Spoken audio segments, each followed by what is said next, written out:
Yes, guys, we're back. Welcome back to the channel. Welcome back to a match review. And finally, a win, a clean sheet, and we didn't bottle the lead or look like bottling the lead at any point in the game. It's a rare feeling.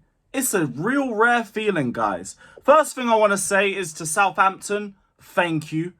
Genuinely, thank you so much, because I can't emphasize enough how much we needed this game.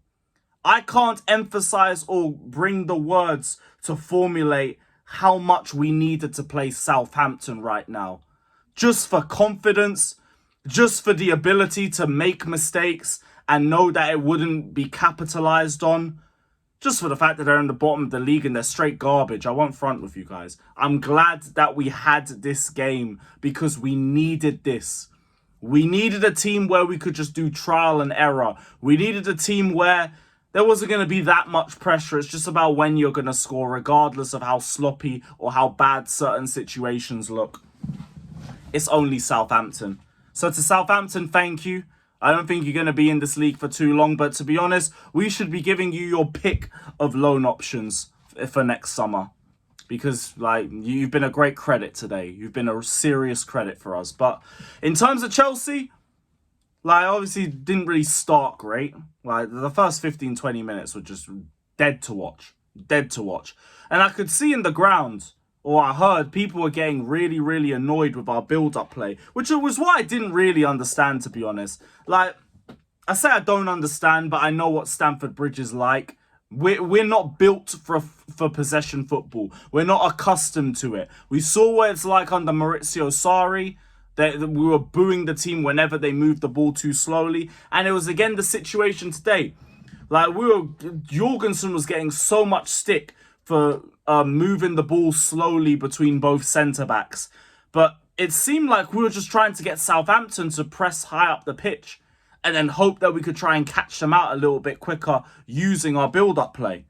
So I don't really get what the frustration or the stress was about when it's Southampton. All it is just a matter of time when you're playing them. Eventually, something's going to work. And that's eventually what happened for us. All you have to do is just be chill. Even though, we haven't been chill for the last 2 months, you can be when it's bottom of the table. Because eventually, you will get a goal and then Nkunku bagged off the corner. Colwill got a header as well to make it 3-0 in between a Neto goal, which was a really good shot taken towards the near post of Ramsdale. And good work from Nkunku and Neto and Cucurella in the build-up for Neto's goal too. Nkunku, I have to say, pretty good game from him. Not bad. Not bad. There was some sloppy touches here and there, but he got a lot more involved in build-up play. He was getting a lot smarter as the game went on. For the fourth goal, for example, he's got the awareness not to get involved with Tyreek George's pass into Cucurella. He was going to and then stops just last second. There were some good passes off the left-hand side. And just overall, nowhere near as much stupidness from him. So it was a much better performance from Nkunku. Fair play to him. I know it's bottom of the league, but whatever. We'll take what we can get and we're grateful because I've seen him ghost against the likes of Morecambe and against the likes of just random no-names in the Conference League. But a much more improved performance from him. I thought Tosin was great whenever we needed him at the back. Colwill, I do think, struggled a bit with Onuachu's aerial threat. But for some reason, they took him off in the second half. He was your only hope of even getting a shot on target. But you want to take him off? Fine. I ain't going to complain. Enzo Fernandez, absolutely superb. This guy, I don't know what's happened with his stamina. But, bruv, I see him picking up the ball and helping up with build-up in the first phase. Then he's moving forward to get involved in stuff in the final third. I never thought Enzo Fernandez could cover ground like this. It was utterly insane. Another man-of-the-match worthy performance. Cucurella, as obvious, bossed it on the left-hand side. Got involved heavily with our build-up play on both sides as well. And the work rate of the likes of Cucurella, Caicedo and Enzo has been so important for the way that we play. And I like that he was also inverting and attacking the box with the dual 10s that we had too. And even with Nkunku playing a little bit more narrow, I'd say that's another tweak from the manager that we saw going into this game too. We saw Nkunku playing more narrow. We saw Gusto overlapping and Cucurella helping with the inverted play as well. So it was good to see us just tweak things a little bit more just for this game. And it's Maresca again showing a little bit of his versatility. Now, the negative. Cole Palmer. Oh, what's happened to you, man? Someone find Cole Palmer the baddest Latina in West London, because he needs that. He really needs that. What was that? Like, if Nicholas Jackson had a game like that, he is trending on the timeline. They're cooking him. That is a performance that I would have cussed out Kai Havertz for back in the day. I say back in the day, I still would have today. But, oh, what was that? You're finishing. You had like one shot on target. Everything else is just wide. That was so bad. In terms of finishing, that could be his worst game in a Chelsea shirt. I don't know what's happened to him the last few games. I'll be so real. It's again me saying that we should have just kept João Felix. Because if Felix was here, I'd be saying, Palmer, bench, game or two. Sit on the bench. Sit on the bench, relax. And we'll find out whatever the hell's wrong with you, because I don't know if it's a confidence thing or what, or if the weather's just got a little bit warmer and he can't handle it. But goodness me, that was putrid. Against the bottom of the league too. He was bad. He was so bad.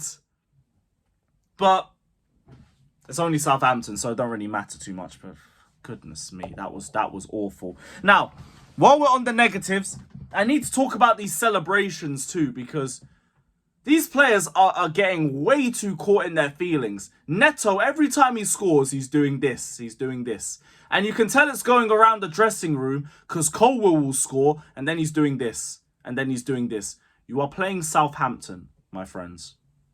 You are playing Southampton. Please find shame. Please find dignity immediately.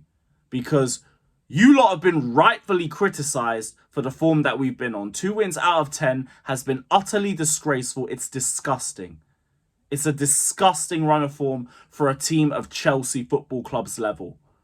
You've deserved the criticism that you've got. Colwell especially. Neto, there's been times where I've defended you and I've said, you know, it's a little bit too harsh and everything.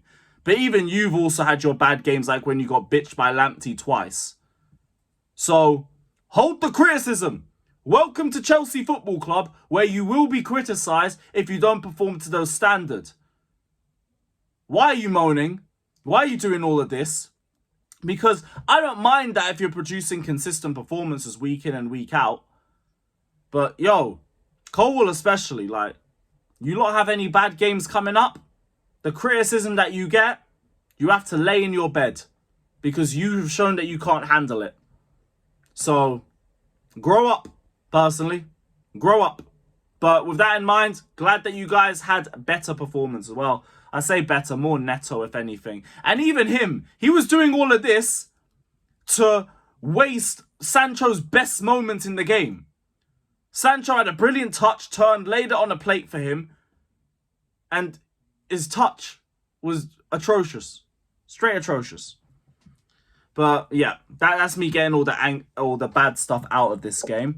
Also, just on the protest, now that we've won, I don't want to see that there's no protest at the next game. Otherwise, you've killed the message behind it. This has to run every home game until the end of the season. There has to be a protest. That's the only way. That's the only way you're going to send any serious message across. It has to be consistent from now until the end of the campaign. So, I hope we show that. I really do hope we show that. But big up to every single one of you that's locked in. It's great to be back after victory. It's great to be back after a clean sheet. And the memory in my phone is an absolute bag of crap, so it ruined my outro. But, as I was saying before I was so rudely interrupted, we have another very favourable match day coming up. We play Leicester City, where Nottingham Forest play Man City. Aston Villa, I think, go away to Brentford. And where's the rest of this? So Bournemouth go away to Tottenham. And Newcastle go away to West Ham. There's going to be a lot of drop points around us again. Meanwhile, we face the team 19th in the league. Capitalize. Make the most of this. Please. So, yeah. Big up to every single one of you that's locked in. Hit the like, subscribe. Let me know your thoughts down in the comment section below. And seeing as this is the anniversary of our Carabao Cup final loss, Bun Pochettino. Up the Chelsea.